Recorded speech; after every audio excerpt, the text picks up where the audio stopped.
Now, have you heard of the horrific account of the Jameson Whiskey heir? No? Well, I'm about to tell you.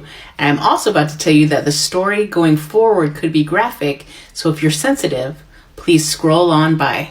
Jameson is a whiskey that's liked by many, but what you're about to hear will likely put a different taste in your mouth the next time you drink it. And the story goes something like this. Back in 1888, James S. Jameson, who was the heir to the Irish whiskey fortune, thought himself somewhat of an explorer. And during the Emin Pasha relief expedition, he decided to buy himself a 10-year-old girl just to watch her be eaten by cannibals. Why? Because he wanted to draw sketches of her while she was being consumed. You see, at that time, the Ottoman province in Sudan was cut off by a revolt, and the region's leader, Emin Pasha, was in desperate need of supplies, and he thought that because the expedition was ran by Henry Stanley, that they were in good hands. But that was until he found out the real reason for the expedition. It was to annex more land for the Belgian Free State colony in the Congo.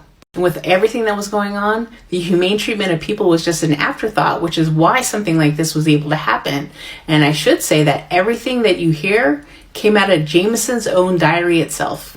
We know from his records that in June of 1888, Jameson led the expedition's rear column into a Congo trading post that was famous for its cannibal population. We also know that Jameson's point person was this man, a man named Tipu Teep, who was a local fixer and slave trader, and that he told Teep he wanted to watch cannibalism in person.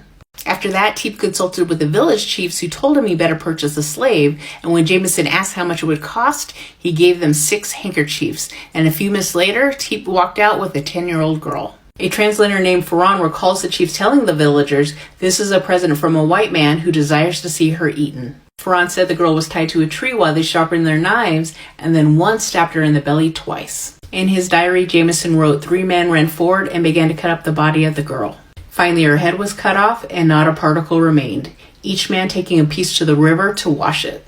Both Jameson and Ferran recalled how the poor girl never screamed through every horrible moment. Jameson, in the meantime, made these sketches of the horrific scene and then took them to his tent to add watercolor. And of course, Jameson told his wife it was a huge misunderstanding, that he gave the handkerchiefs as a joke, that he had no idea they were going to eat the girl. The news of this incident did outrage the public in both Europe and the US. However, justice was never achieved because Jameson died of a fever just a few months later. Talk about karma. And one thing did happen, though. All non-scientific expeditions in Africa were stopped.